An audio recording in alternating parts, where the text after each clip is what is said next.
호랑이 여행입니다. 안녕하세요. 여행작가 최미선입니다. 오늘의 여행 이야기는요, 명품의 비밀인데요. 자, 오늘은 국내가 아닌 해외로 나가볼까요? 여기는 프랑스 파리에서 땅값이 가장 비싸다는 샹젤리제 거리입니다. 콩코르드 광장에서 개선문까지 쭉 뻗은 샹젤리제 거리는 그 옛날 왕비가 마차 타고 산책을 즐기던 왕비 산책로였답니다. 또 세계에서 가장 아름다운 대로라 하여 파리 여행자라면 누구나 한 번쯤 거쳐가는 곳인데요.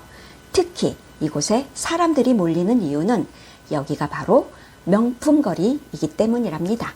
이곳에는 루이비통 본점을 비롯해서 샤넬, 디올, 하여간 유명하다는 명품 매장들이 죄다 모여 있는데요. 그 중에서도 루이비통 매장은 항상 사람들이 길게 늘어서 있어서 재수 나쁘면 2시간이 넘도록 줄을 서야 매장에 들어갈 수 있다네요. 또 요즘은 어떤지 모르겠지만 몇 년 전에는 대리구매 알바생도 많았는데요. 당시 우리나라와 중국 일부 여행자들이 하도 사재기를 하는 통에 루이비통이 여권 하나당 제품 하나만을 파는 기준을 내세웠기 때문입니다. 그러니 하나라도 더 챙기려고 알바생을 쓰니까 이를 눈치챈 루이비통 직원들이 물건을 내주면서 경멸의 눈빛을 보냈다고 하니 아이고야, 내 돈 주고 사면서 그렇게 눈치 보며 사야 하는 게 루이비통이었답니다. 사실 저는 명품도 잘 모르고 딱히 관심도 없다 보니 명품 거리가 별 의미는 없지만 그래도 루이비통 매장은 살짝 관심을 두고 보긴 했는데요. 왜냐고요? 루이비통은 탄생 이래 지금까지 쭉 제가 좋아하는 여행과 관련된 브랜드이기 때문입니다. 그런 루이비통의 창업자는 누굴까요? 네, 그 이름 그대로인 루이비통입니다. 1821년생인 루이비통은 목공소 집안에서 태어났는데요. 어린 시절에는 그럭저럭 잘 지내다가 엄마가 죽은 이듬해 아버지가 재혼하면서 14살 때 가출했답니다. 하지만 땡전 한 푼 없이 무작정 집을 뛰쳐나왔으니 모든 게 막막했을 텐데요. 루이비통은 그냥 이리저리 떠도는 게 아니라 그래, 결심했어 하고 프랑스 동쪽 끝에 있는 시골집에서 나라의 핫플레이스인 파리까지 걸어가기로 작정한 겁니다. 돈이 없으니 가는 길에 마을이 나타나면 식당, 목공소, 마구간, 닥치는 대로 들어가서 잡일을 하면서 여비를 벌었다니 참으로 야무진 청소년이었답니다. 그렇게 2년 만에 파리에 들어온 루이비통은 당시 가장 잘 나가는 가방 제조업자 밑에 들어가서 일을 배우면서 귀족들 여행짐을 싸주는 일도 했답니다. 당시 파리의 귀족 부인들 사이에선 땅바닥을 쓸고 다닐 만큼 길게 늘어진 드레스가 대유행이었는데요. 격식 차리길 좋아하는 그 여인들은 여행 때마다 그 치렁치렁한 드레스를 수십 벌씩 챙겨서 마차에 싣고 다녔다네요. 그런 상황에서 루이비통은 귀족 여인들 사이에서 자신들이 애지중지하는 드레스를 구김없이 완벽하게 포장해주는 사람으로 소문나면서 급기야 나폴레옹 3세 부인인 외제니 황후의 여행짐을 도맡아 싸는 일도 맡았답니다.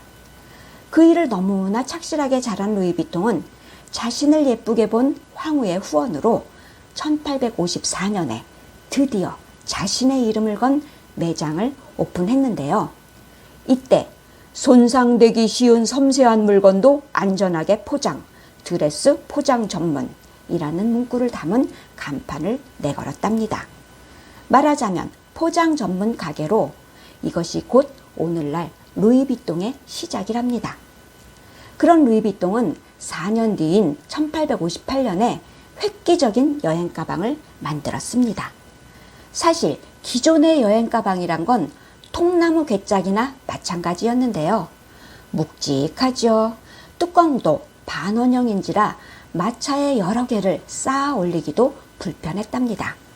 그런데 루이비통이 만든 사각형 트렁크는 일단 뚜껑이 평평해서 차곡차곡 쌓아 올리기 편했고 또 나무 틀에 캠퍼스 천을 덮은 것이니 훨씬 가벼워졌고, 그 캠퍼스 천에 풀을 먹여서 방수 기능까지 보탰으니 그야말로 최고의 여행 가방이었답니다.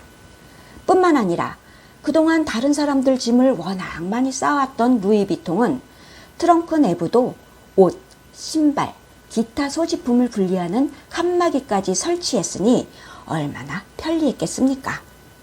사실 이 사각 트렁크는 안목이 뛰어난 루이비통의 직감에서 비롯된 거랍니다. 루이비통이 파리에 들어온 건 파리에 기차역이 생기던 때인 1837년인데요. 이후에 베르사유를 잇는 철길이 놓이자 왕궁 구경 가는 사람들을 보고 앞으로는 기차 여행 시대가 오겠군 예상한 겁니다. 그래서 항상 짐을 바리바리 싸들고 가는 부유층 여행자들을 위해 좁은 기차 안에 가방을 최대한 많이 쌓기 좋은 사각형 트렁크를 만든 겁니다. 일명 그레이 트리아논 캠퍼스라 불리는 이 트렁크는 외제니 황후가 자주 가던 베르사유 궁전 안에 있는 별궁인 트리아논에서 따온 명칭인데요. 아니나 다를까 기차 여행객들이 점점 늘어나면서 거기에 딱 맞는 루이비통 트렁크는 없어서 못 팔 정도였답니다. 그런 상황에서 1869년에 지중해와 홍해를 잇는 수에즈 운하가 뚫리자 루이비통은 이젠 크루즈 여행객 하면서 객실 침대 밑에 쑥 집어넣기 좋은 납작한 가방에 장기 여행자들 빨래 보관 가방을 만들었습니다. 그런 루이비통 가방을 당시 유명인들이 너도 나도 사용하면서 선풍적인 인기를 끌자 아이고 여기저기서 짝퉁이 나돌기 시작한 겁니다.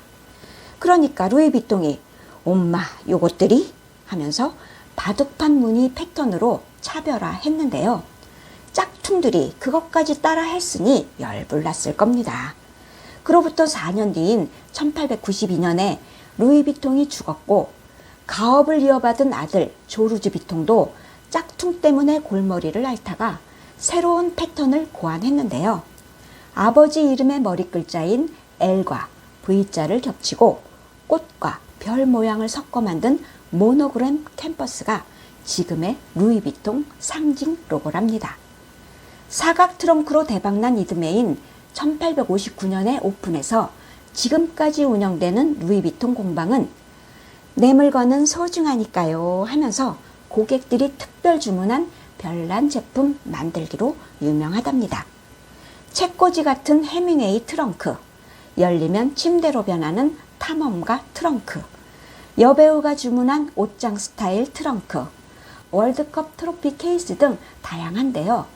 그 안에는 우리의 피겨스타 김연아의 스케이트 가방도 있답니다. 하지만 억만금을 준다 해도 루이비통이 죽어도 안 만드는 게 있는데요. 바로 붙박이 가구랍니다. 왜일까요? 여행의 동반자로 시작한 것이 루이비통의 뿌리였기에 여행 가방 안에 담을 수 있고 이동 가능한 제품만 고집하기 때문이랍니다. 또 다른 명품들은 재고품 할인 판매도 하지만 루이비통은 오로지 정가 판매만 하는 거로도 유명하답니다. 난 작년에 1,000만 원 주고 샀는데 넌 이번에 500만 원에 샀다고? 이러면 제값 주고 산 사람들 기분 아주 더럽습니다.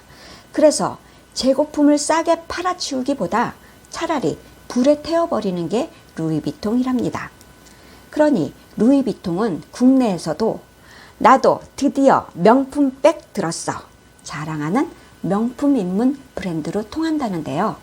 그 중에서도 오드리 헵번이 가장 좋아했다는 스피디백은 한때 길거리에서 3초마다 볼 수 있다 해서 일명 3초백으로 불릴 만큼 인기가 높았답니다.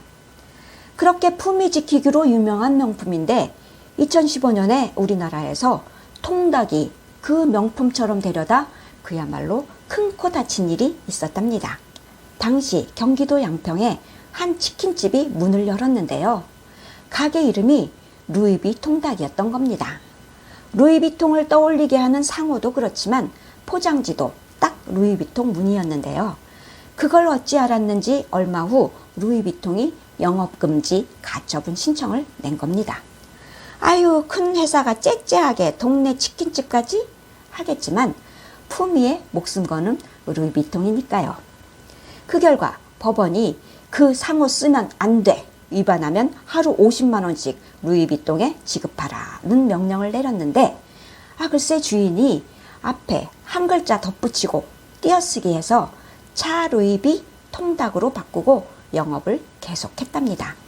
그러자 루이비통이 교묘하게 위반했다며 강력하게 이의를 제기하면서 결국 하루 50만 원, 29일 영업에 해당하는 1,450만 원을 루이비통에 물어줬답니다.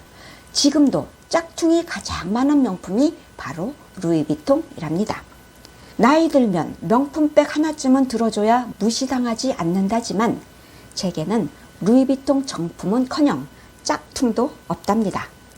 여행을 하다 보니 저도 기왕이면 뽀다고 나는 루이비통 가방 하나쯤 있으면 좋겠지만 그거 살 돈 있으면 어디라도 더 여행하자 싶은 마음이 앞서다 보니 아마도 제 평생에 루이비통 가방은 들 일 없을 것 같네요.